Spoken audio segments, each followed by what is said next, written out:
what you doing? Like, stop playing with that gun. I said, man, I'm not playing. Like, I can't do it no more, man. I just can't. Like, bah! How do you identify if you're at that same low point, or have you been at that same point where you're like, fuck it, I think I'm gonna try this again? Never worry about what nobody think or say. They're not the one that's gonna live your life. You are.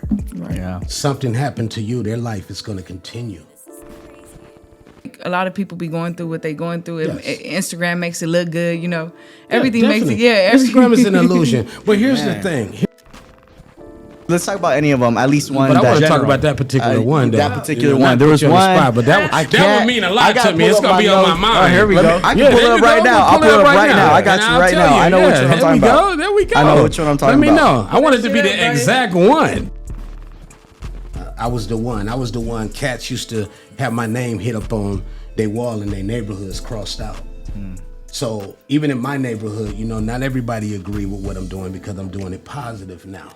But I don't care. As long as I know and I'm happy about what I'm doing, I'm going to keep doing that.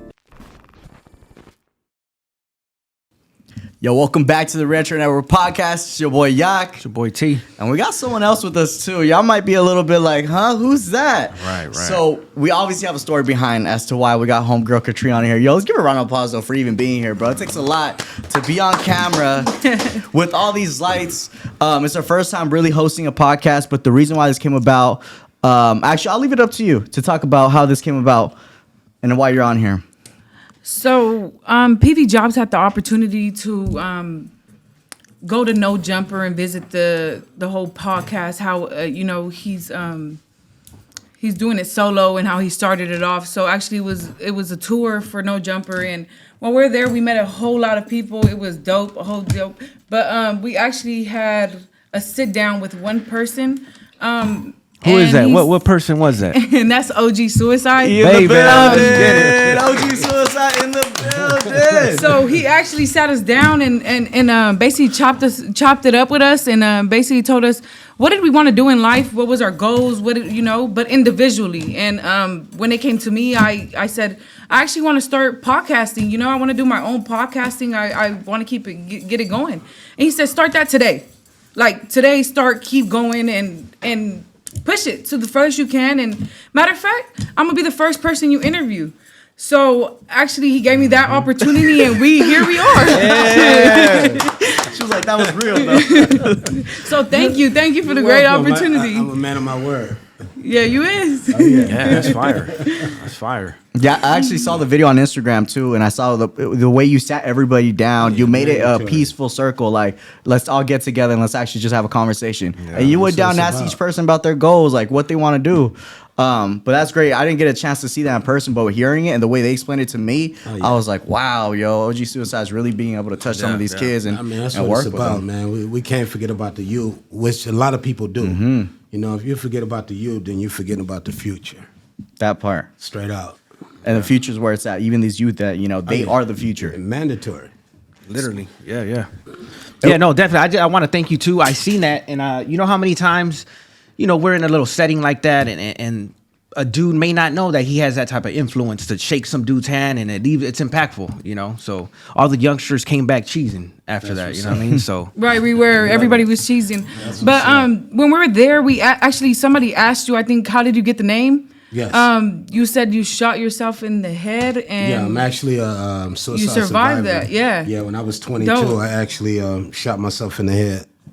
And the only reason I'm saying that's dope is because a lot of people don't focus on the issue about mental health. They let that go.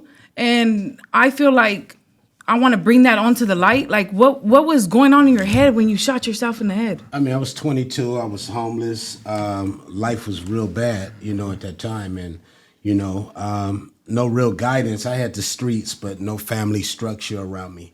And I really felt like, the devil took over me. And I was living like there was no need to continue living. I felt like I was just taking up space. So I, was looking for an exit, and that's the route I chose. Right. And so, and what made you come out of that? Like, after you did that, you survived that. So what happened after that? Like I know you were still kind of like, down and. Yes. When I came up from the hospital, I pretty much was still living same situation, same predicament, but with a gigantic bandage on my head, you know. And it's all about, people can give you advice, but it's all about you willing to give yourself advice and tell yourself this is what you need to be doing, and follow that and pursue that. And that's what I did. I got to a point to where I was like, I made my mind up to say, you know what, I'm gonna do it different. I'm gonna get it together now, so I'm not looking at my life down the line trying to get it together. Right, right. You got to start somewhere, and that's when I chose to start. Right. As being young, you know, I'm probably like the youngest one here right now. So as being young, I fight with my you know, your brain, you go through thoughts, and I fight with myself, and, you know, try to tell myself like right from wrongs and like common sense. A lot of people expect, like, you know, to be, you're not supposed to be thinking like that, or what is, you know, something's wrong with you. How do you, you know, like, how do you feel like nothing's wrong with you, you know, like you just got to fight it your own self, or how do you deal with that? As long as you know, never worry about what nobody think or say. They're not the one that's going to live your life. You are. Right. Yeah. Something happened to you, their life is going to continue. You know, you leave this earth, yeah, they're going to cry, be sad, but their life is going to continue. So you have to make it up in your mind. You can't let nobody dictate or control your emotions or how you feel about your life. If this is something, whatever you want to do in this world, in life, pursue it, do it. Don't listen to nobody, because somebody might say, oh, that's dumb. Why you doing that? Don't do that. Just like podcasting. Everybody's not going to agree with you want to be. Right. That's clown shit. Don't do that. No, do that. Do that, because them same people that's telling you not to, one day going to come to you and ask you for a job. Yeah. Right. I'm serious. Yeah, I sometimes just think to myself, like, stuff don't be moving as fast as I want to, you know, like just life in general nothing goes exactly how you want it to go. It's just, I feel stuck sometimes. Don't get me wrong, I didn't had, you know, thoughts in my head sometimes like, damn, what if it's easier to just go, like, you know? But I heard that day when you said that, I'm like, dang, then that means, you know, by the looks of it, you don't look like you fight your own demons, but little do we know that's, you know, I still go through stuff right now to this day. You know, I still go through stuff. Even with how I'm living life now on a positive note, when I was in the streets, I was grimy. I was the one. Cats used to have my name hit up on their wall in their neighborhoods crossed out. So even in my neighborhood, you know, not everybody agree with what I'm doing because I'm doing it positive now. But I don't care. As long as I know and I'm happy about what I'm doing, I'm going to keep doing that. You can't put a time frame. Like you said, sometimes you feel like things are not moving as fast as you want it to. That's life. It's going to happen when it's supposed to happen, not when you want it to. Because the more you focus on, dang, I need this to happen this week, I need this to happen now, it's not. Because until you get physically and mentally prepared for when it happened, to be able to control it, to be able to adapt with it, to be able to plan it out and put it together, that's when it's going to happen. Love. When you least expect it, it's going to happen. But you don't stop. When you get discouraged, go harder. Right. When you feel like it's not moving fast enough, go harder. I don't mind being the turtle in the race with the rabbit, because I'm going to win in the end. Right. Oh, I love that part. That's deep. Well, thank you for that. I really, it's hard to me to even speak on the topic, because I even now I probably fight it, you know, every day, because I'm just mad at the position I'm in or whatever the case may be. But I mean, if you can get over it, anybody else can. But once you're dead, it ain't it's the final thing, you know. So I am working on myself and trying to, you know, better myself. And I do see that you came a long way. So I look up to you as you just being you. Because you try to kill yourself and it didn't work, and guess what? You got a second chance at life. Well, it ain't that it didn't work. It wasn't supposed to work. It wasn't. You're right. Yeah. It wasn't my time. You know, I had a mission that he wanted me to do. Yep. But here's the thing: like, we always be our worst critics. Man, we're gonna always be our worst critics. We're gonna always doubt ourselves the most. But if you look at the surroundings and the love that you get for what you're doing, that's what you take in. Right. You know what I mean? Because I'm sure everybody compliments you and encourage you and inspire you. Take that. take that's your motivation. That's your inspiration to keep going. That's showing you're doing something right. All the love I get from around the world with me podcasting, from my music to me being a motivational speaker, that's what keeps me going. Damn. You keep the more you hear that, the harder you go. Grow through what you go through. Right. That's a key thing. You got this. Just like you said. Oh, I want to get into podcasting. Here we are, right here. Right. Yeah. Anything you want to do, you can do. This is one step. Oh, well, I want to do this. Do it. Just do it.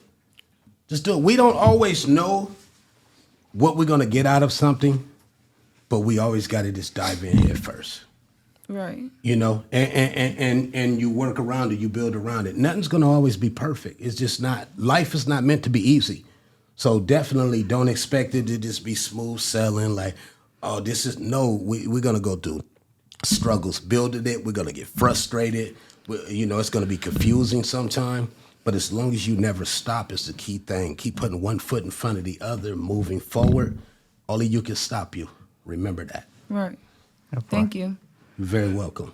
Because nobody gives you up game like that. I mean, that's free game, because nobody speaks on this topic. Nobody even brings it up when it's, like a lot of people be going through what they going through. Yes. Instagram makes it look good, Everything makes it, Instagram is an illusion. But here's the thing. Here's the thing too, loved one. Sometimes they put out there, you're weak. When you talk about what you're going through, right. You're being weak. They do. But you're not. You're not being weak. You're expressing yourself. You're letting people know how you feel. If you don't express yourself and let people know how you feel, then pressure builds up, and too much pressure busts a pipe. So let it out. It's better to let it out. And that's my thing about with my podcast. It's based on mental health. I want people to feel comfortable with expressing yourself. Whatever it is you're going through or whatever it is you've been through in life, don't be ashamed of it, because that's a part of your testimony. That's a part of your legacy. That's when you do leave here, that's what you're gonna leave behind. The things you went through to get where you got. Because anybody can make it, but you have to want to. Right. You worked with one thing that interests me is I even caught it in the OC Weekly that they wrote about you, an article, the social media component to it. How is social media impacting some of these kids around the world? I mean, it impact when we were kids, our social media was outside.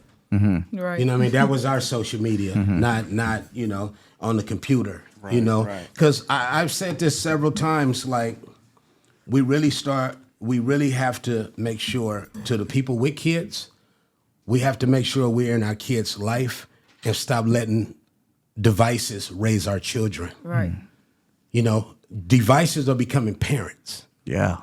And parents are becoming less parents because sometimes parents I have a bad day at work, and instead of, some parents are single home parents. They, both parents not in the same household, and it's like, okay, well, who do I talk to in a situation like that? And they feel like their kid is too young to understand. So go get on your phone or go do this, because they don't want to be bothered. Yeah, and that's why I push so hard to be the face of Never Give Up.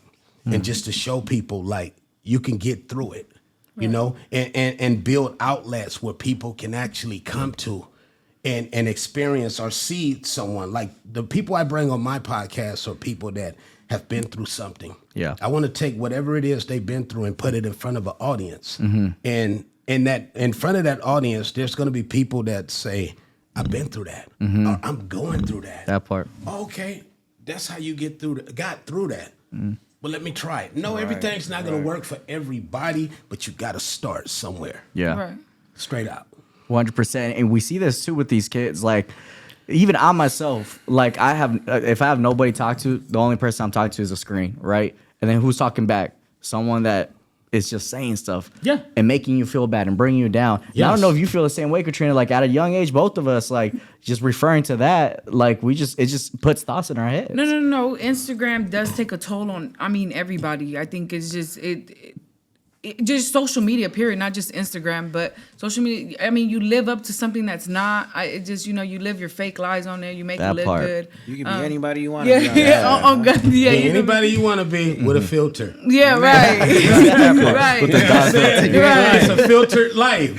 Exactly. Right. But then when you get off the computer, wow, that's The really real who you world. are. Yeah. You got to It's live the with real yourself. world. Yeah, you got to live through the real world. Straight out. I kind of related to like when you watch a really great movie and then you walk out the theater and you just feel like crap because like, damn, that was such a great movie. Now you're back in reality. Right. Same idea with social media. Right. And then it just brings you back down even more. But another thing that interests me too is like the mentor component. You've worked with so many people around the world. Yes. What does that look like working with someone in, you said Haiti, and like what's that conversation look like? Is like there's translation happening? Like what's that look like? A lot of people in like Haiti, Nigeria, a lot of them speak English.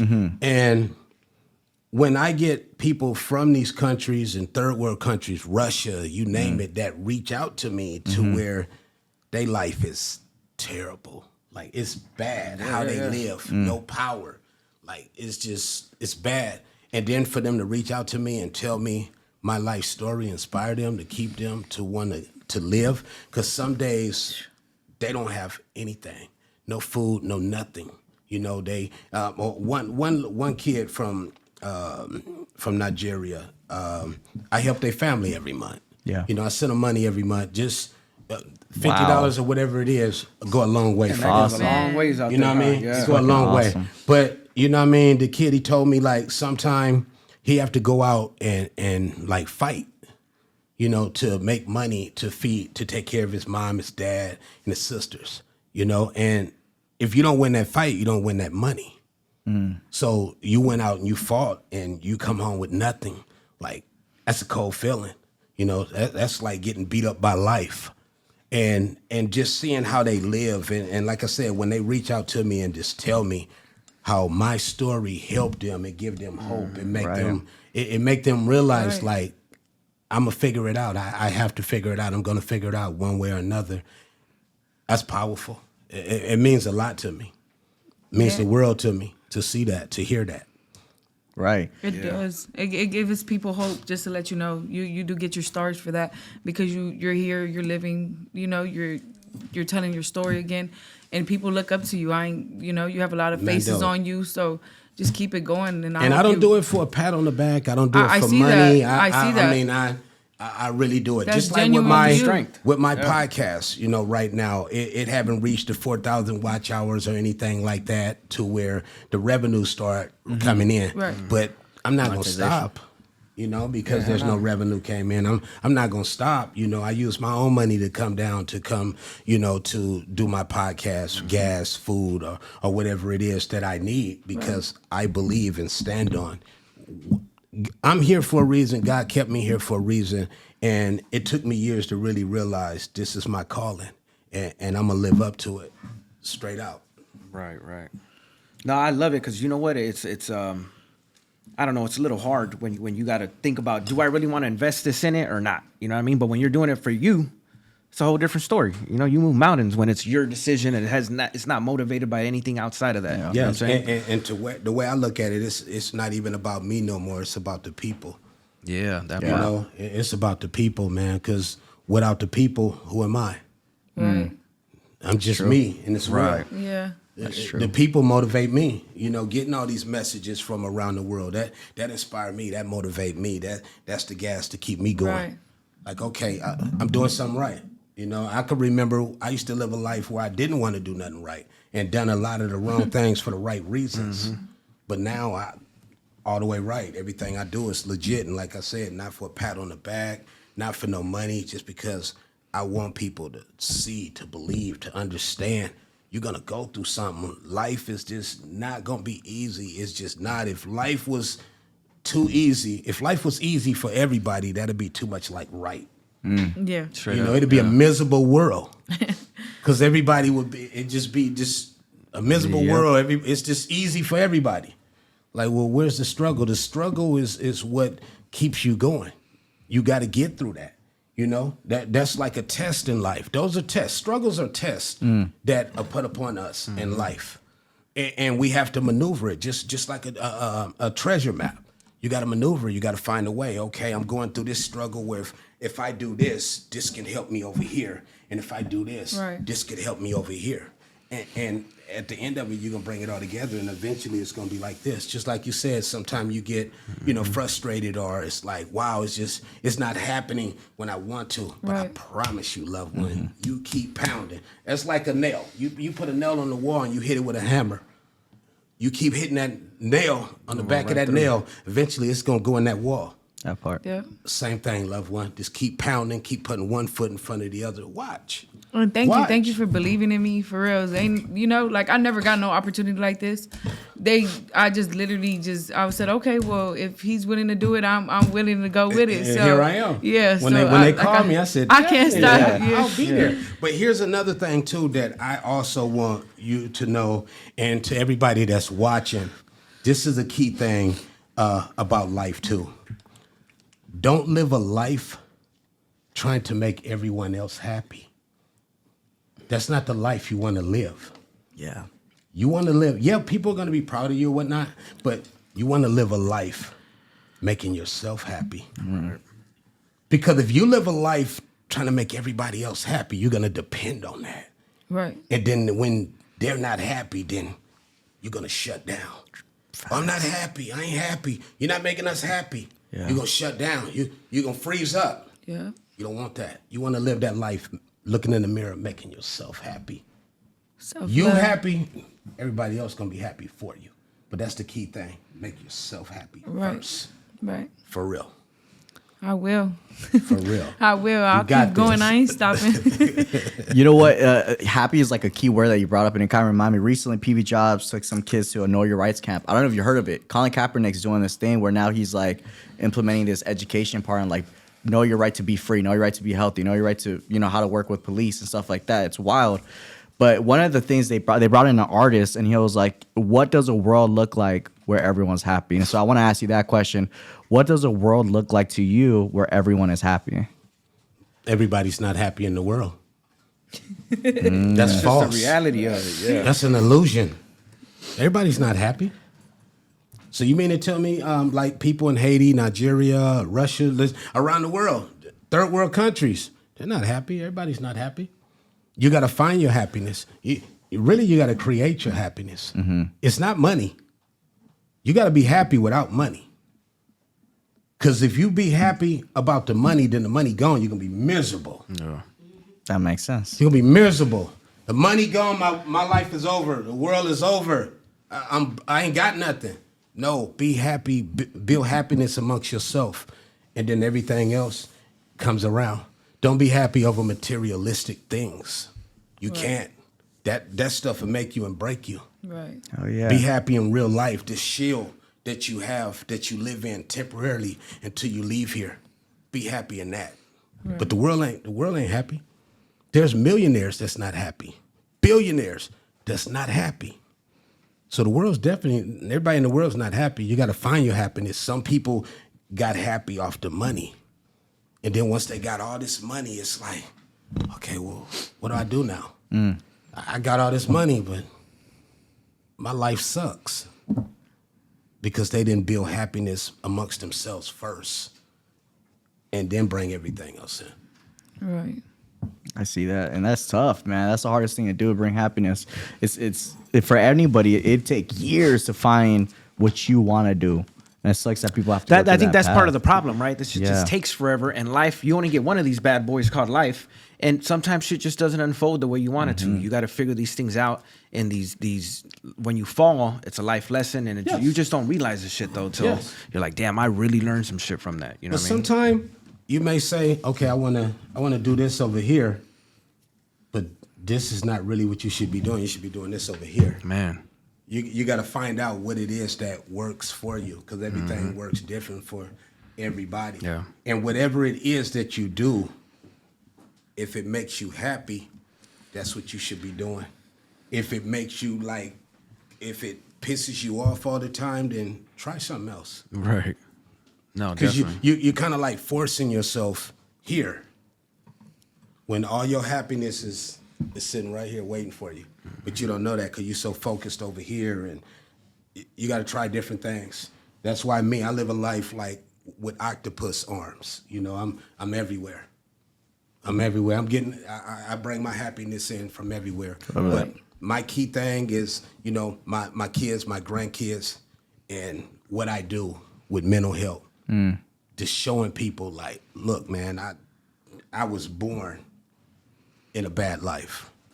And I took those cards that I was dealt and I played them right. I went through all of this. If I had not went through everything that I went through, then who would I be today? Right. I don't know. I feel like life was written before we got here. We just have to live it out. Straight out. The ups and downs. The ups and downs, the good and the bad. You know, we have to. You know, we have to. Sometimes life could be going smooth and you happy, you living, you loving it, and then bam, there's a bump in the road. You're like, you got to hit the restart button. Okay, let me get over this and continue my journey. Straight out. One thing I'm curious on, with AD, not AD specifically, but with you, with AD, the relationship, you were part of his life, helping him come to get away from that. AD was born. Yeah, like you Yeah, were you part guys of know all that? that. Really? Yeah. Damn. Getting I grew up away. in the neighborhood. Okay. Yeah. Oh yeah. And so you helped him get away from all that. But my question to you is, how do you feel like you've affected AD on your part? I mean, living and leading by example. Okay. You know, we talk all the time, you know, right now to this day, you know, or if I see, you know, my nephew, like early on in his career, you know, if I seen him shifting in a direction that I really felt like was going to diminish what he was doing. Neff, look, don't do that, do this. You right, you right. Even myself sometime, hey, nephew, man, I'm feeling this way, or I'm going through this, I'm dealing with this, and we talk about it, you know? Like I said, even though I'm doing what I'm doing, I'm human. My life ain't perfect. Right. Right. I still go through things, you know, straight out. But I maneuver. I get it. It's going to come with it. It's going to come with it. You get that burst, you get that moment, then you get that roadblock. Okay, let me get around this. Let me figure out how to get through this, how I get around this, how I get over this. I got to either go around it or go through it or get over it. And then here come that burst again. But that's just how life is. And it's building you. Because it seems like the older you get, you go through a little more. Damn. You go through a lot when right? you're younger. Okay. Are you serious? You go through a lot when you're So younger. it don't stop. It never stops. Right. You don't stop going through things. You really don't. And that's the honest God truth. You're going to go through things, you know? And one thing I tell you that you're going to always go through that I never leave is hate. Hatred. Okay. People are going to always hate you. If you're doing good, they're going to hate you. If you're doing bad, they're going to hate. Right. They're going to have something to say, something negative to say, regardless. You know, you could go out right now today and hand out $1 million and somebody, oh, you dumb for doing that. That was stupid. I wouldn't have did that. I would have went and bought a mansion and a Lambo. Like, no. Count your blessings. How are you giving back? How are you counting your blessings? Because you can never count your blessings being selfish. Right. True. Never. Ever. You know, I help people all the time. I'll give my last. I'm not worried about it because I know it's coming back. I ain't worried about it. I ain't worried about it. And if I can help somebody in a position when they really need it more than I do, here you go. Don't need it back. Don't want it back. Don't expect it back. Just do the right thing with it. Right. You know, don't just go blow it. Yeah, 100%.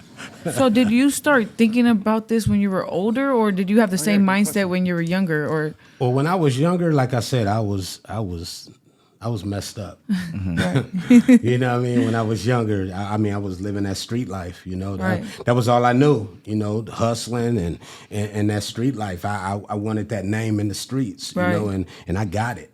You know, Real quick, do you think it was primarily because of the street life or the family stuff, or it was a combination of both that made it kind of escalate to that point? Well, the streets was my family. See, I was abandoned when I was 18 months. I was born a crack baby first, you know.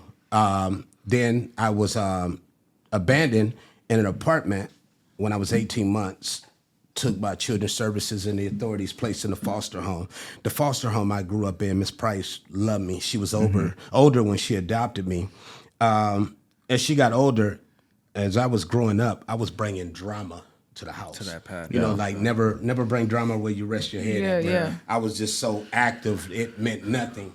When I was I can remember a time I was in camp, and somebody came that wanted to get me, and they knocked on the door. They didn't know I was in camp. They knocked on the door, and Miss Price opened the door, and they had a shotgun, and they shot. She was able to close the door just in time enough to where she wasn't affected. Damn. But when I came home, it was buckshots right here at the door. Damn. You know, like I really was bringing drama to the house. And as she got sick, her daughters, they asked me to leave. They put me out. And it was like, if she was still in good health, it would have never happened.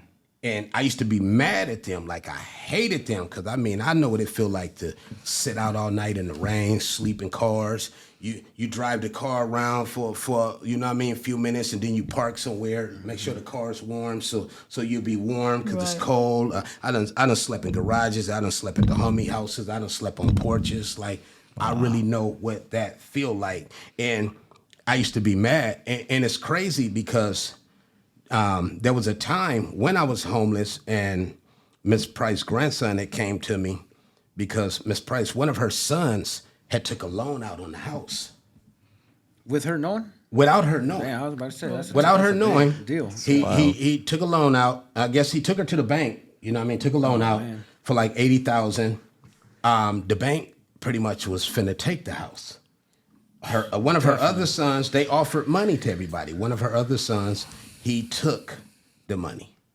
You know, when it came to me, which I never knew, but Miss Price used to always tell me, as long as I'm here and even when I'm gone, you're going to always have a roof over your head. Yeah. She loved me, man. That was my heart. That was my mother, you know. And I never understood that. And then I was approached and they told me like, well, look, the bank is taking the house and the only way to keep it is if you sign this doc, it'll help save it.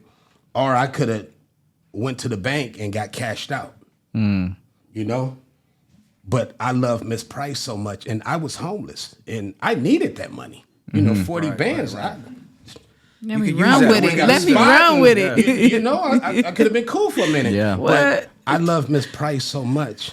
I signed it down. We not gonna let the house go. We gonna keep the house. You know what? We're not doing that, and still got the house to this day. Nice. You know, and I was 22 at the time, and that type of money would have really helped me. But the love Miss Price had for me, I could never disappoint her, ever. That's how much she meant the world to me. And like I said, I signed that doc to keep that house, and they still got that house. And now me and my sisters, we cool. I didn't get it then because I was young. I was 16 when I was asked to go. And these are the only people I ever known as family to me other than the homies in the neighborhood. Right. And like right now to this day, we good. We family for life. I didn't get it then, but I know now. And as you get older, you get wiser. Yeah. So you knew that they weren't doing it on some hater shit. They were really concerned about moms. You know what I mean? Bringing the drama. Well, at the end, I was like, F them, you know, get that. And the last time I seen, you know, Miss Price, like I said, she was sick and she had Alzheimer's at the time. And it blew my mind to be standing there in front of her, somebody that pampered me, that loved me. I couldn't do no wrong in her eyes for nothing in the world. And to be standing there talking to her and she don't even know I exist. And she don't even know she exists at the time. Nuts. That broke me, you know, and she passed in 92, August of 92, and I'm 53, I still ain't got over it. You know, I still shed tears for Miss Price. I did a song called Phone Call to Heaven for Miss Price that I'm getting ready to release. Like, that was my heart. That was who believed in me. That's who I used to sit and talk to when whatever it was on my mind. You know, that's who I used to sit and talk to. So, question, did that happen? So when you shooting yourself, did that happen right after she passed away? How old were you when Before she passed away, because her grandson, they didn't tell her what happened, but right before she got like ill all the way. Because when I got out the hospital, I went to go see her. Okay. But they brung her to see me at the hospital. you know, and I remember laying in Martin Luther King Hospital. MLK, And and I remember opening my eyes and she was standing there, you know, looking at me, and, you know, I raised up, and, you know, she hugged me, I hugged her, and we cried, and, like, you know, it's no greater feeling, you know. And then when I finally came out the hospital and went to go see her, then to see her, I really feel like her seeing me like that destroyed her. Oh, that's cold. I really feel like that like it messed her up. Damn. Seeing me like that. It made her, I feel like it made her get sicker than what she was. Because I was her everything, loved one. I was a foster. I was putting her home. Her home was like foster home where they bring kids temporarily. Right. So if we're going to see what happens, you're going to hold the kid, either going to go back with the parents or go into the system. Yeah, I was actually in something like that. So you see what I'm saying? Yeah. And 90% of my body was covered with eczema. So her pampering me, taking care of me. And I remember they used to tie socks on my hands so I couldn't scratch, because I was scratched till I bleed. 90% of my body was full of eczema. Dang. And her taking care of me brought that love out of her for me. And she was like, they was like, nobody wanted me, you know, so they was going to put me in the system, you know, because Norma Jean, I don't call her my mother, but Norma Jean, she went back and got my older brother, but never came back and got me. But Miss Price was like, I'm not letting him go to the system. She adopted me. So you never had a relationship with your mother? I seen her as I got older, and I could remember, and I've said this recently, I could remember when I first met her, I was 13. You know, she came to Miss Price's house, her and my brother, on my 13th birthday. That's when I actually found out Miss Price wasn't my biological mother, because all this time, me being adopted at 18 months and growing up in this household, I was never told that. Never knew. So I was blew away when, you know, they told me this. Like, you tripping. Like, who's she's my mom. Yeah. Like, and the social worker used to come see me every month, but ask me questions, but I never knew what that was. I was young. I didn't get it. And then when I met her when I was 13, and then I seen her again as I was older, when I was like 22, after the fact of what happened.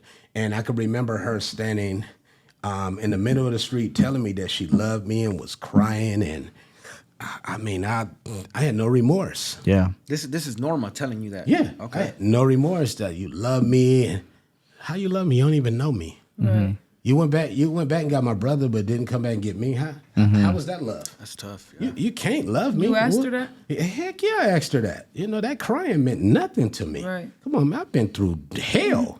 So that meant nothing. Like, you don't even know me. What's my favorite color? What I like to eat? You don't even know me. How you love me? I'm a stranger to you. I'm just really over here to see my little brother, which I found out I had a little brother named Willie, which she had later on. So I don't know if he was my replacement or what, but you know,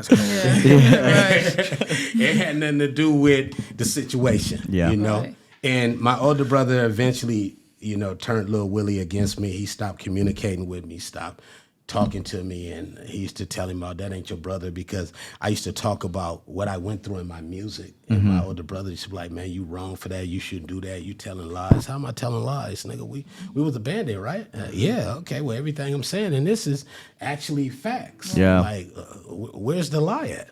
She came back and got you. She didn't come back and get me. So I see what her favoritism was. And if you feel any kind of way, loved one, it's a lot of street right here. We can get out. Yeah, we can get out. Because to me, you're a stranger to me. Right. You know, then I found out I had a little sister named Lynette, which when I met my, I don't even call him my father, but when I met Frankie, you know, Frank, you know, which I still associate with my brother Frankie, though, because he was incarcerated, and I met him while he was in jail. He came home, and he lives in Arizona, and we still cool. We still cool as a fan. You know, and then my little sister, I don't know, I guess somebody got in her head the same way, and she stopped communicating with me and, you know, talking to me. So all of my life, loved one, you may hear me call a lot of people nephews and oh, it's my big bro, it's my little bro, it's my niece, because all of my life has been built off meeting people, getting close to people, and they becoming family to me, until it get to a point to where they just not family no more. You know, because people would change on you. I learned that people would change. I lived with a lot of people, and I've never leached. I've always paid my way.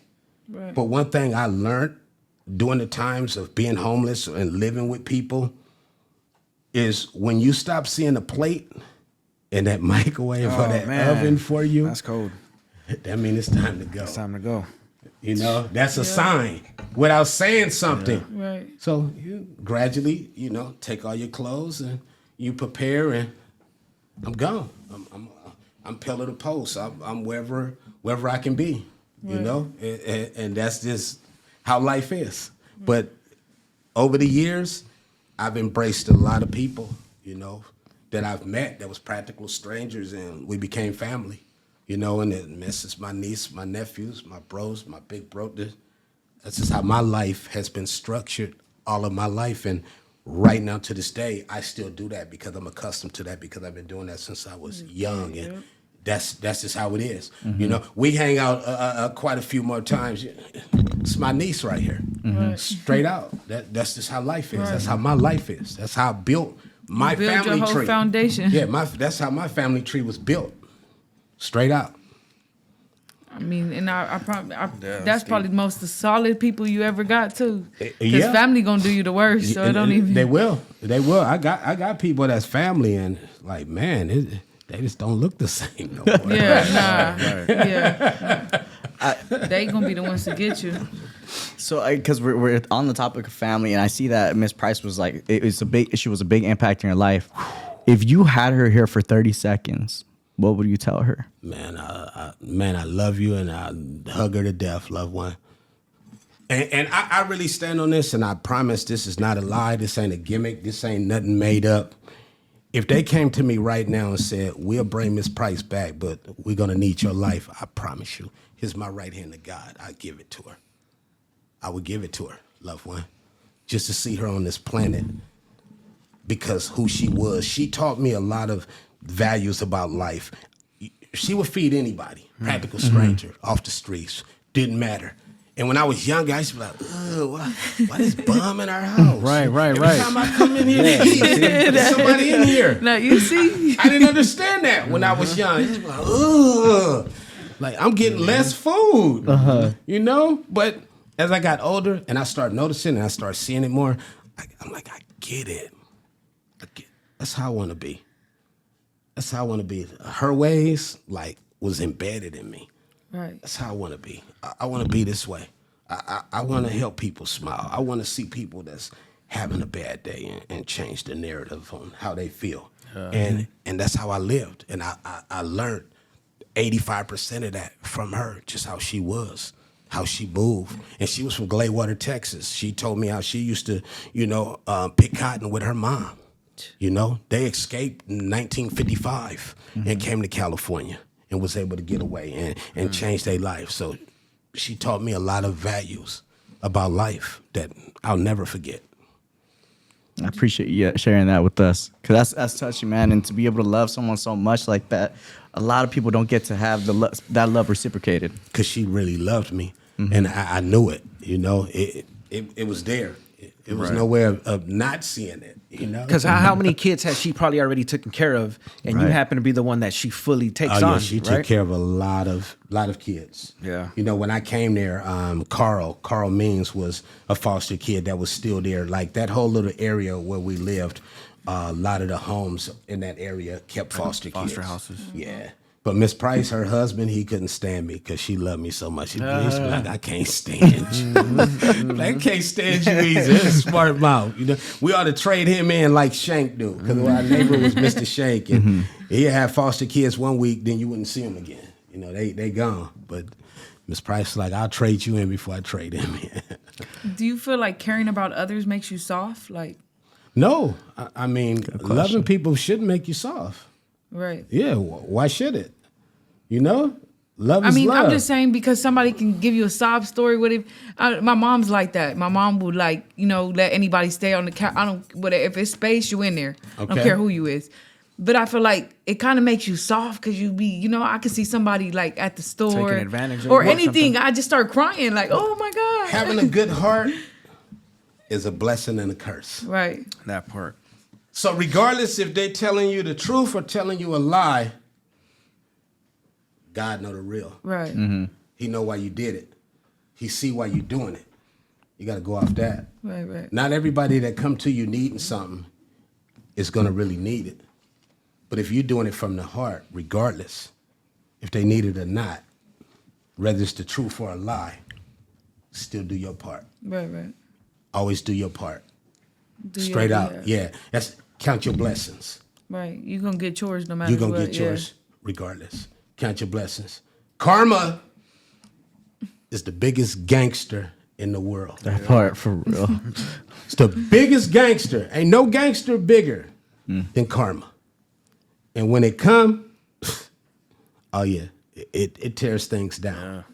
And there's nowhere around it. You can't dodge it. You can't duck it. You can't avoid it. When it come get you, it come get you. Man. So just keep doing your part. That's all that matter. Right. I will be. I didn't think like, you know, sometimes I be thinking like maybe I'm just too soft. It make me too soft. I don't like crying or none of that. But I get what you're saying. Like no matter what on your behalf, if you got a good heart and you're doing it, then just do it. I shed tears. I shed tears sometimes just thinking about Miss Price. I'll sit there and cry. Let it out. Let it out. There's nothing wrong with crying. It's better to let it out than hold it in. You know, my motto, my saying is let it out, loved one. Right. You know? Let it out. Yeah. You know, let it out. For real. It's going to be good. You feel better afterwards, right? Right. Okay, then. That's all that matters. You feel good. You got to feel good about life. Whatever it takes to feel good about life. Sometimes cutting people off, you'll feel good about life. And I go through that a lot. Because I embrace everybody until they do that one thing that just shows their true colors. And it's like, okay, I don't want you or your energy around me. I just don't. And I've always been one of those persons that forgive. And it's like, man, how many times I had to wake up? Like, how many times I'm going to forgive? Right. Yeah. Like, you're going to keep accepting the forgiveness and then go right back and do worse. Right. You know what? We cool from a distance. Right. I don't wish bad on you. Hope nothing but the best. I wish nothing but the best, just not over here. Yeah. Not around I like me. that. I like that. You let them mess it up. You know what I mean? Like, I'm giving you everything. You fuck it up. You know what I mean? You know? Yes. A question I have is: you had a female figure growing up, but did you ever have a male figure? Like My OGs. OGs. And what was that like for you?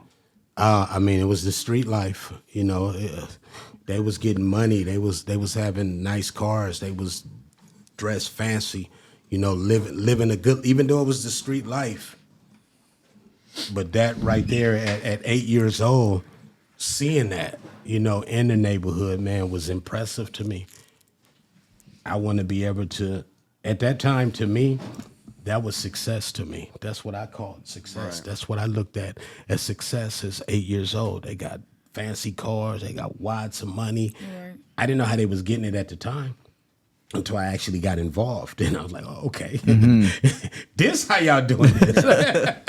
But I mean, man, once you in, you in. Yeah. You know, but that's who I looked up to, you know, a lot of my OGs. But you know what? In your era, you had real OGs. They weren't just sending motherfuckers on no, dummy missions, crashing. You know what I mean? We wasn't doing that. Even the stuff I was doing, I never told the little homies to go do. But one thing I can say, I've always showed the little homies, get money. Get money. Don't Get money. Yeah. I mean, come on, how else you gonna be good out here? You got to get money. Yeah. But they see what I'm doing. Well, we see you doing it. Well, I ain't giving nobody no pistol, or I ain't doing none of that. I'm not telling you what to go do. If that's in you, that's in you. Whatever you see me doing, you don't copy me. Don't do what I do. Don't follow my footsteps. You know, be better than me. When I used to see the little homies in the neighborhood ditching school, I used to punch them up and take them back to school. Yeah, that's a homie. You know, right they used to there. hate to see everybody else be letting them kick it out there, you know, chilling with them. Or somebody will call me, man, little such name over here on the block. For real? They see my car and don't run. Don't run. Y'all know it's going to be worse. Don't run. And you gonna take us to school? Yeah. I'm taking you to school, and I'm walking you in the office and make sure y'all get to y'all classes. Yeah, I'm doing the most. Yeah, I'm going overboard for y'all. Some of them in prison, never coming home. Some died, but a lot of them that's still alive, you know, they thank me to this day. Even the ones that's locked up, you know, still thank me like, man, I wish if I would have just listened to you, I wouldn't be in this predicament I'm in. And I didn't realize it then, but now I see it. You really cared. You really was trying to see us do it different, you know? And that's all I ever wanted to see, you know, because I went through the worst, and I've always been one that I want to see if I can help a person from going through anything similar than what I go through. Any better route is better than the route I had to take. Then that's what I do. That's what I'm about. You touched on prison. One thing I'm curious on, you mentioned that you were previously incarcerated a few times, right? Yeah. What was that experience like for you? Because you were active, like on a consistent basis. I mean, my thing, man, there's nothing better than freedom. Right. You know? And it's just one of them things like you got caught. The object of it is to not get caught. You know? And when you slip up, you can get caught. Just, you know, slipping up or being involved in something or doing something and not doing it the smart way, not thinking before you do it. You know, sometimes things happen unexpectedly. Right then and there, it can go down, you know, and then later on, they come knock on your door, you know, for what happened. Right. But my thing is I'm more into teaching people is do it the right way so you don't have to worry about that. You don't have to worry about that.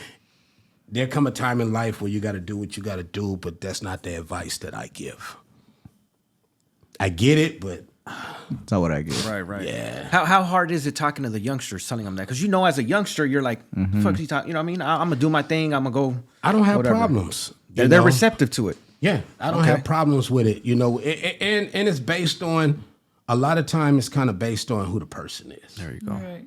Because if you've never been a nobody, then how you going to come tell somebody what advice can you give? Right. You know, that's what made me step up for being an activist for suicide awareness and prevention, because I actually know the real feeling of wanting to kill yourself. That's all I'm saying. I know it personally. I've been face to face with it.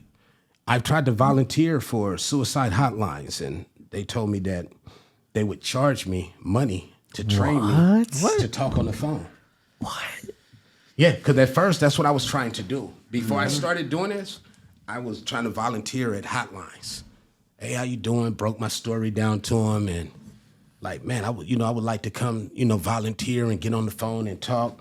Well, it's gonna take like 4 training sessions. They're like $150 each, and we can train you, how to talk on the phone. I said, hey, you ever want to kill yourself? He said, oh no, definitely not. I ain't never wanted to do that. Ain't that a bitch? Well, check this out. Crazy. I could train you. That part. I'm more experienced in it than you are. I would be a better person on the phone than you are, because you don't know how that person really feel on the phone. You know, you don't know the pain personally that they going through. I do. So it's cool. I started doing it myself. Worst thing ever, I was trying to get my story on the news. Shout out to Christine Divine for giving me a platform, for interviewing me at the station, Fox 11 News. 100%. And let me share my story. Shout out to Christine Divine. Shout out to Backstage her. Access, Shout out to her. putting it together. I called the news, not Christine Divine, but I called another news channel, and I was kind of like explaining who I was and breaking my story down to him. And this idiot said, well, to us, it's actually not news until after it happened. I said, man, if I was just standing in front of you right now, I promise you'd be getting up off the ground. Holy shit. You'll be getting up like I'll Waking up, fold you. huh? Yeah, waking up. Waking up. For sure. Because that really hurt me. So you mean to tell me y'all views are based on death, not on living, Not preventing. not preventing? That's news to y'all? I just hung it up. And it made me go harder. The hotline discouraged me. The news discouraged me. Gun. Discouragement, I just went harder. Oh, okay. I can't take these routes. Let me create this route myself and do this. Yeah, it's going to be a slow climb, but so what? I'm just going to keep climbing with it, and I'm not going to stop. And that's what I did, and that's what I do, and this is where I'm at with it. Yeah. And I love it. You can feel when somebody's making up something. Yes. Or, I mean, just feel somebody energy, or they ain't really like that, or, you know. And so when I came across you, I just knew, I'm like, hold on, not like that, but I didn't know who you were when I met you. No, and you, and it was another loved one with you. Looney, Juan, and I. Yeah. Remember, I told her. Our interns. I said, ooh, that demeanor in your face. She looking at me like, mean mugging. Man, who is you? No, you ain't my big homie. What you want to do? You know? Yeah. I run the fame with you. Yeah. You know? And then I looked at you. You know what I Yeah. mean? And you had that same demeanor, like, this ain't not one of my OGs. This a sucker or nigga or nothing. what? Nah. Who is you? But when I start speaking, Yeah, you could. y'all start looking. Mm-hmm. But then the key thing I said when I said I get where I need to go, because I get it. Y'all just came home. Y'all got that mentality. Can't nobody tell me nothing. I ain't got to listen to nobody. I'm fresh out, just, you know what I mean? And survived the inside and made it out.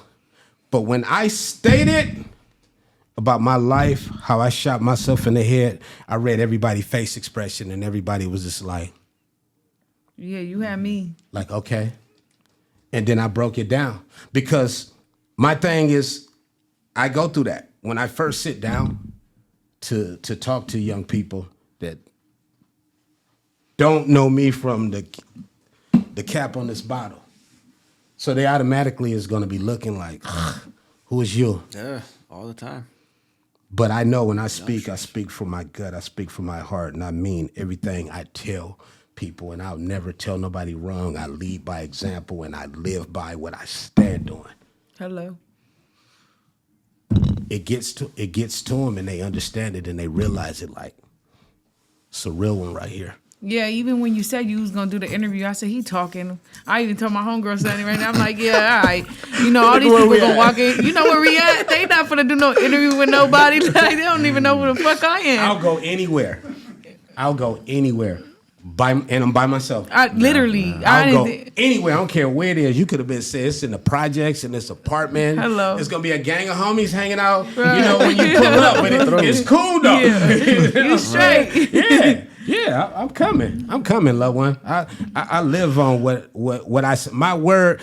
I was taught that in the neighborhood I grew up in, if your word didn't mean nothing, I've seen many people get their teeth knocked out their mouth. Oh, my mama. You know, hey, come to the field. Yeah. You hear come to the field. I've said this many times. When you hear come to the field, you definitely gonna come back dusty and blood on you.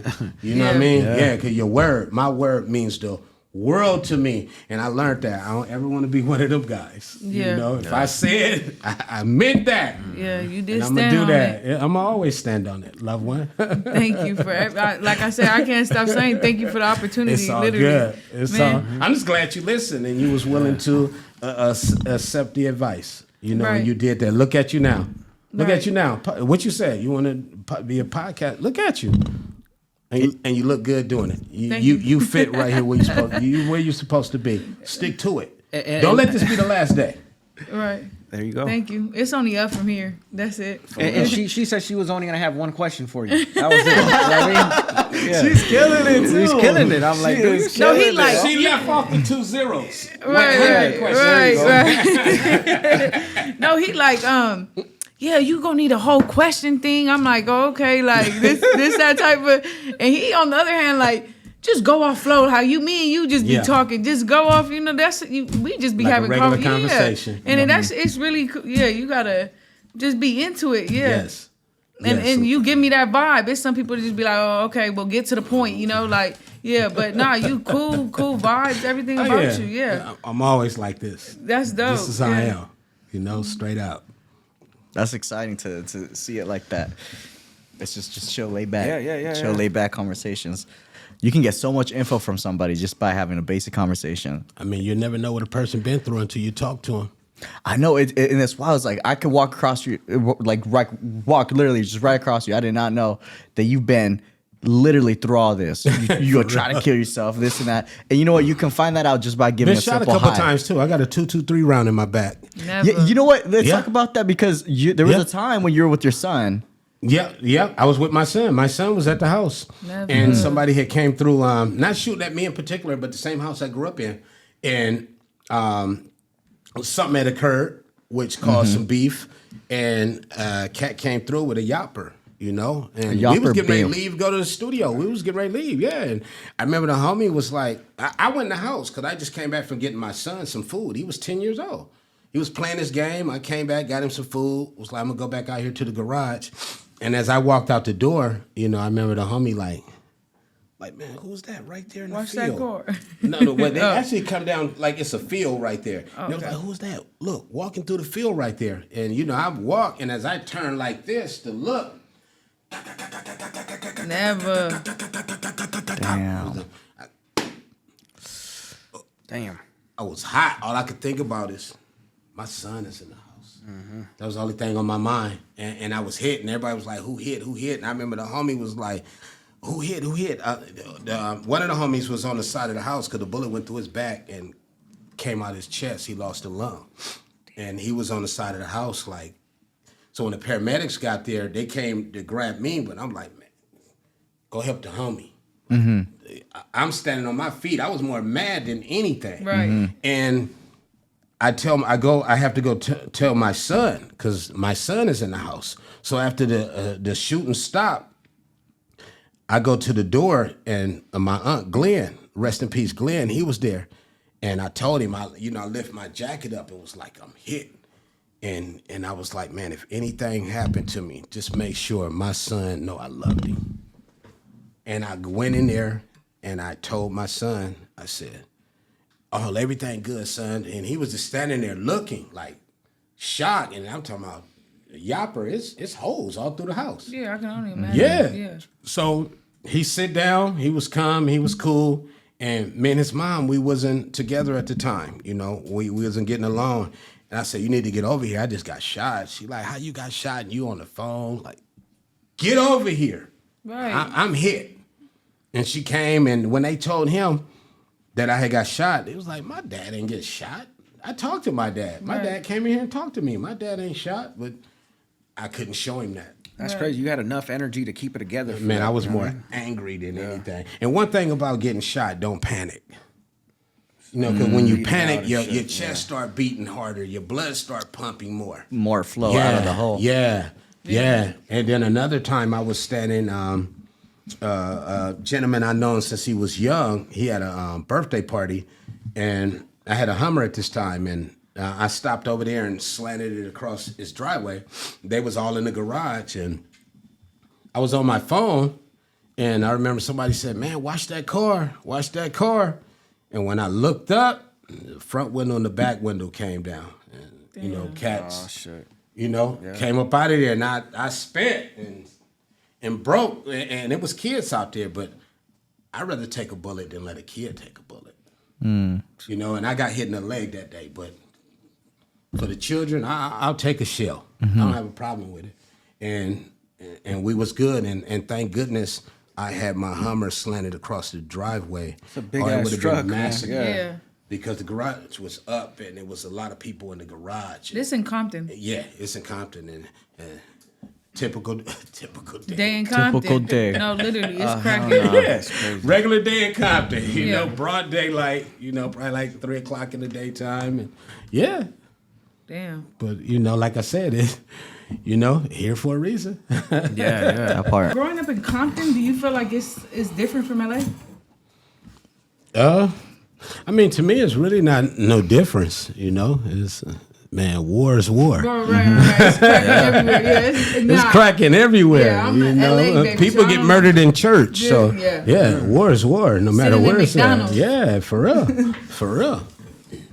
But is it like different out here compared? Because I don't know that kind of life. Is it different out here compared to like, let's say, like the like the valley and stuff like that? Do you know how different that is, or is it very similar? I mean, well, the valley is, starting to get wicked because people from different areas are moving to the valley.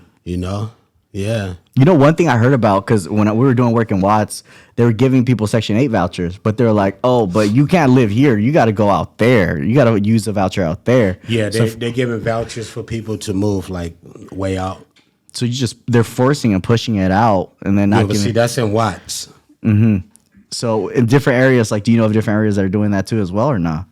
Definitely in Watts, they're doing that. Yeah. Compton is more homes and stuff, right? Yes. Got a lot of houses up there. They got apartments, homes. Yeah. So you got property too. I want to talk about what you got going on yourself too. As a rapper too, talk a little bit about your lyric, because you're not a rapper. You're someone that is poetic at the same time. You said it yourself. Every word that you have in your music has a reason. It's a purpose. Every word, every letter. I'm more of I consider myself more of a visionist. When you listen to my music, you can actually see what I'm saying without it being a video. So that's how my music is. You can just actually sit there and listen to it and be like, I can picture that. You can see it word for word. Oh yeah. There was a music video that I think you created more so representing, I believe, like your thoughts when you're going through the suicidal, that suicidal part. Can you talk a little bit about how you created that? What's the name of the song? Because I have several. Well, it was the one. I'm trying to think. You put them on blast. I can't recall. I can't recall. I'm just saying, do research. I can't recall, but hot shit. Yeah, I know it's like you buy hot shit, you gonna get it back, huh? Which one? Well, any of them. Let's talk about any of them. At least one. But I want to talk about that particular one. That particular one. There was one. But that would mean a lot to me. It's gonna be on my mind. Oh, here we go. I can pull it up right now. I'll pull it up right now. I got you right now. I know which one I'm talking about. There we go. I know which one I'm talking about. Let me know. I want it to be the exact one. Yeah. Nah, he knows which one. Hey, let me tell y'all something real quick. In the text I'm just going into the podcast game, not too much, right? Fresh out. But when we pre-screened, OG Cuicide, he was like right off the bat, he was like, all right, do your research. Yeah. And I appreciate that, because at the end of the day, no one else is gonna tell me that. They're just like, oh, it's all right. But me, I don't bite my tongue because I don't like the pain of it. So I'm gonna speak my mind. Do your research. Because you was trying to get everything out of me before we even sit down. So I'm like, that's why it's called research. You don't need me. That part. Because I was trying to watch a little bit too. Life Is? Was it Life Is? Did I film where downtown LA? Where there's a lot of homeless people. Oh yeah, tragedy. Oh yeah, tragedy. I mean, my lifestyle. I lived through a tragedy.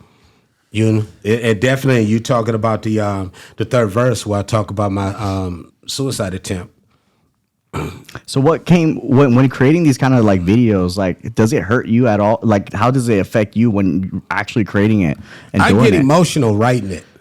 Some songs I've actually, now I just get in the booth and I just go, and build it. But a lot of the songs that's online, like when I'm writing them, it be so deep to where it's deep to me, like the third verse on Tragedy, I teared up writing that verse, because it really meant the world to me. Like my music, when I write it, I know when I'm actually putting it together, word for word, line for line, I know once I put it out there into the world, they're gonna take it the same way I presented it. What it does for me, it's gonna do for everybody else, and that's what my music do. Like my pain, Know My Pain is another one. You don't know my pain. You can't look at a person and just say, "Oh, this person been through the world. This person been drugged through the mud." Or you can't say that unless a person sit down and actually talk to you and let you know that. So I have many out there for sure that it mean the world to me. And a lot of my music, like I said, that I have written myself, like I tear up writing it, like, wow. Because I write from more from outside of me than inside of me. How will that's people? Like your therapy, right? Yeah, there, that's my therapy. Yeah. How will people take this? How are they going to accept this? And I listen from the outside of me, and I'll be like, "Ooh, got it." get in the booth, and there it is. Put it out there to the world, and they just be blown away. You know, just like how when you heard it, you was like, oh okay. So the reason why it brought interest to me, or what brings interest to me overall for like even anybody that's in the music business, I don't know how, I haven't found anything on where I could be therapeutic on my part, right? But seeing like that is therapeutic for others, I always try to identify like how is it therapeutic. So you were giving me that idea of like, you know, how it helps you. Mm-hmm. But how do you go about when you're speaking to these kids that are going through stuff? Like, how do you help them identify, yo, this could be your therapy? Or you like drawing, like what could be your therapy? Like help them identify. Because you said it yourself, you can't tell them.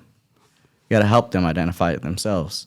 Yeah, well, me sharing my life story helps a lot of people. Mm-hmm.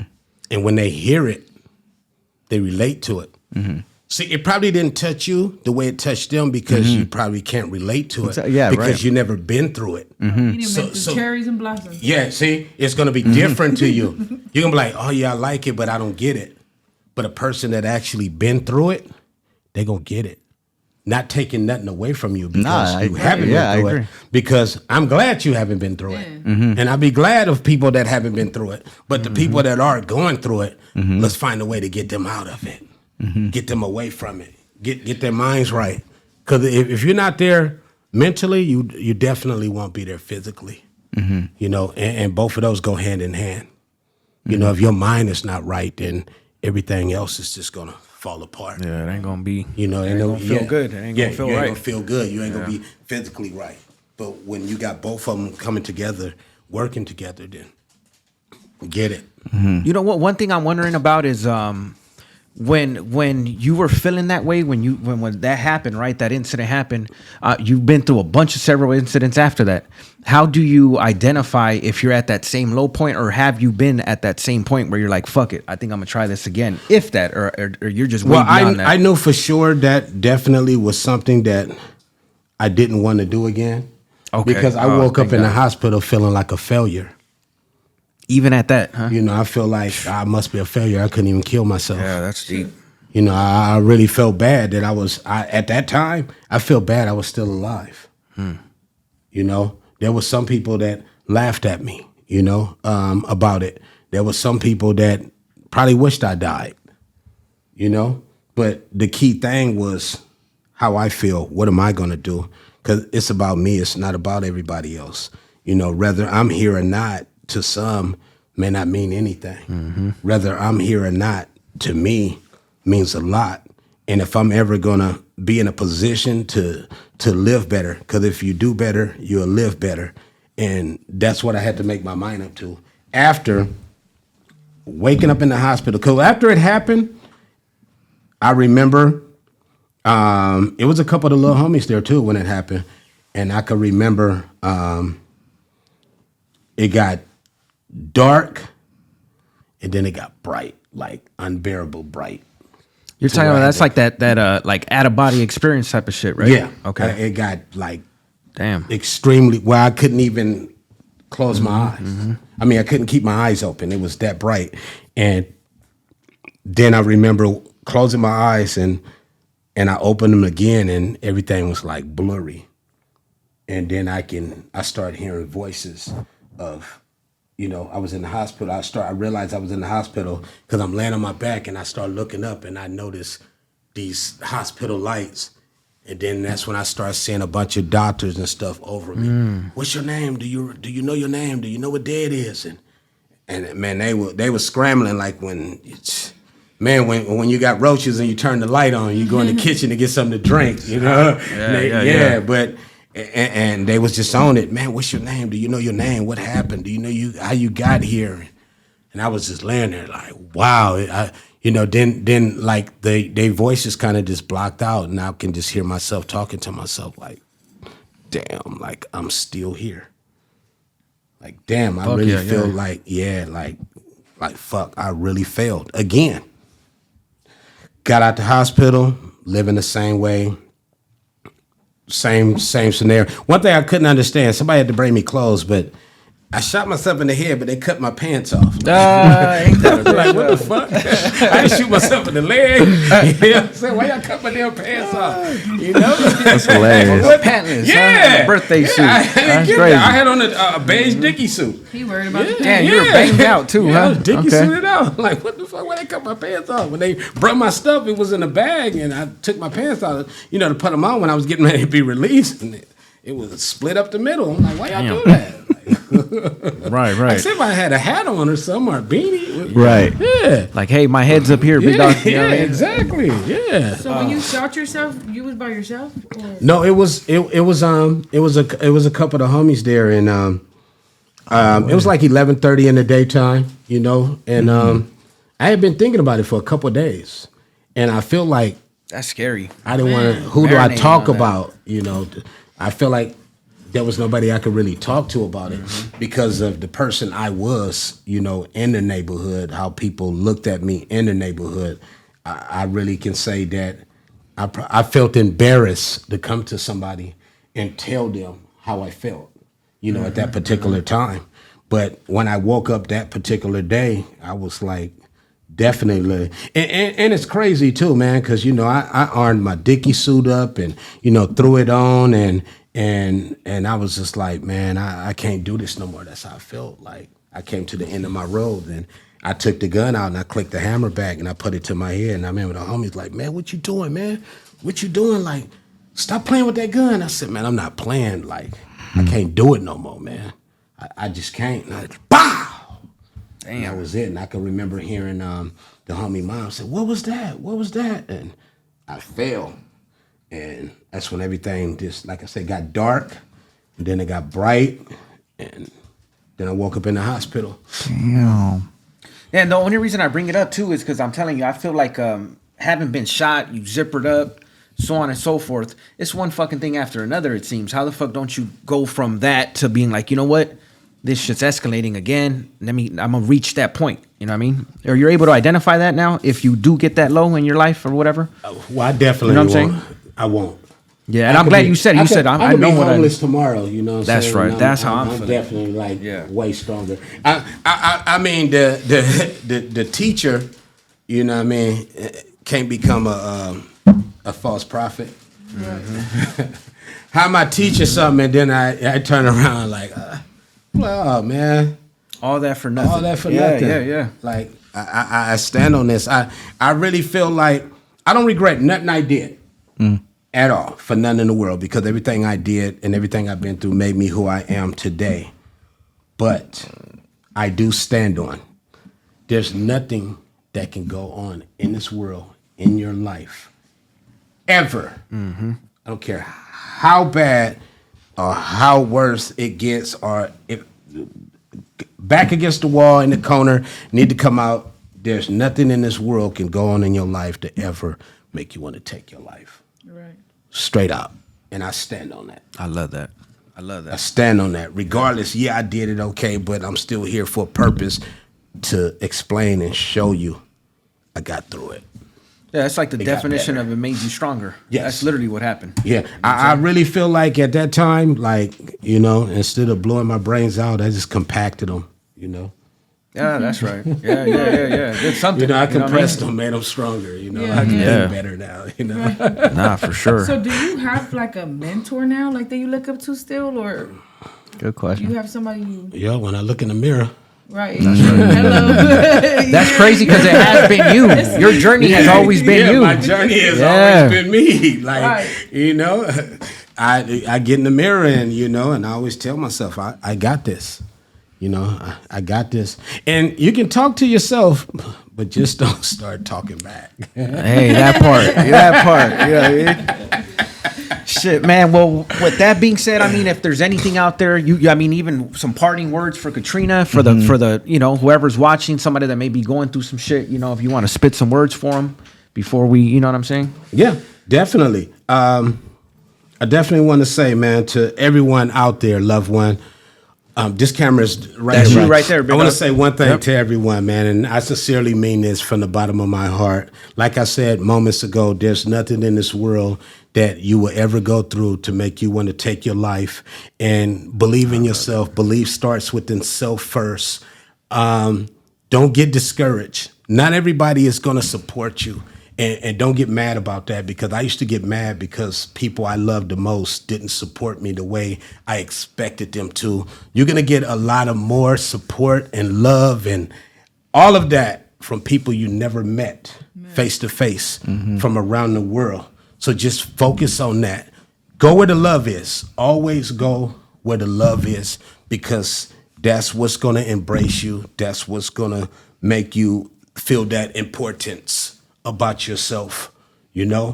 Believe in yourself. Never give up. Don't rush nothing. Everything is a process.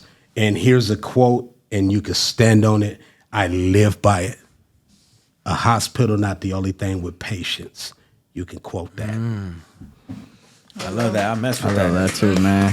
Katrina, same thing goes with you. You want to tell OG Cuicide something before we wrap it up? But before you do, I'm proud of you. I'm proud of you, and here's why. You didn't know me at all, from nothing. You didn't know me. You came to No Jumper. I sit down. You said what you wanted to do.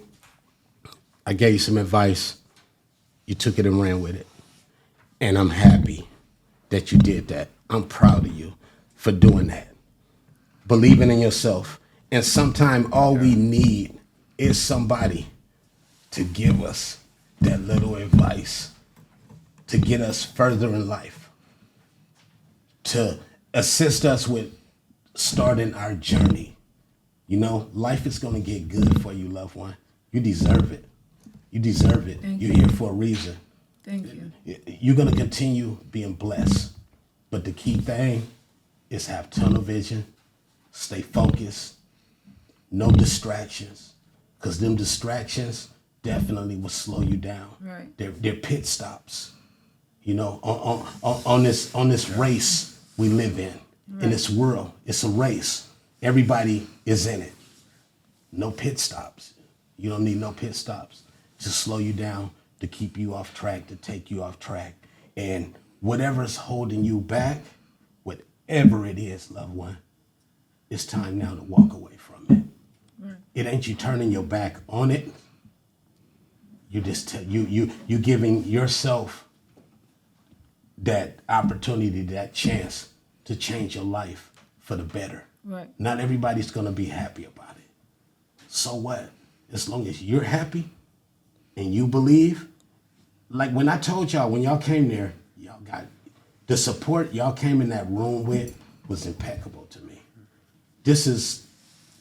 When I walked in this door, I was like, wow. You can tell here, it's love here. Right. This is a way to build a better life for yourself, but you gotta want to. There's things, there's people that's in your life you're gonna have to separate yourself from. Everybody not gonna understand it. They're gonna say you weak, you soft, or you turned your back. No, you didn't. You didn't turn your back, because who's gonna help you pay your bills? You. Right. Who's gonna make sure this happen for you? You.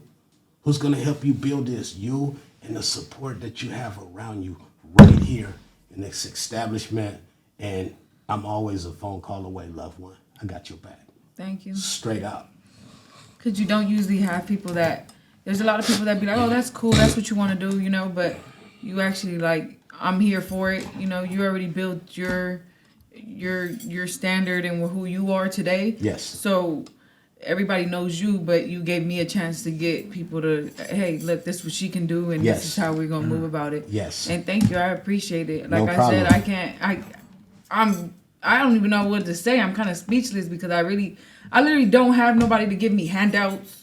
I literally come, like I don't have anybody to low-key just be like, hey, do this or that. It's always been me by myself, so That's where it starts. Don't look for handouts. right. Because the people that want to see you win, gonna help you win, gonna assist you win. They're gonna step up and they're gonna play their part. You don't have to ask.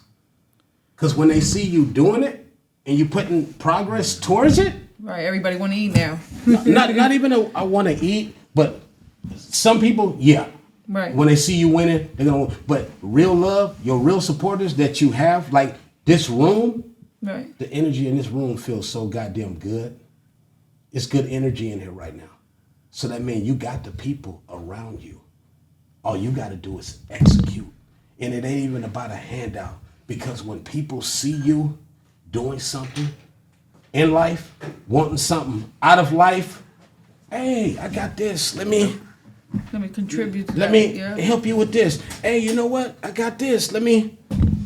But the people that don't want to see you win, yeah, they're gonna be like, oh yeah, that's cool, but I don't know. I don't know. That ain't for me. Well, I didn't ask you, was it for you? I'm just telling you what I'm going to do. Keep executing. Keep putting one foot in front of the other. Tunnel vision, no distractions. Only you can stop you. Right. It's just that simple, loved one. You look good sitting there. Thank you. Stick to it. Now it's time for you to start knocking shows out. Don't let this be your last one. Right. Keep going. Keep going. You got a team here around you that can reach out to people, that can bring other people here for you to continue doing this. Right. Grow through what you go through. Straight up. I love you. Love you too. Thank you. Let's get it. Shit. Oh, Reentry yeah. Network Podcast. Mess with us. That's We another out. episode. Let's get it, baby.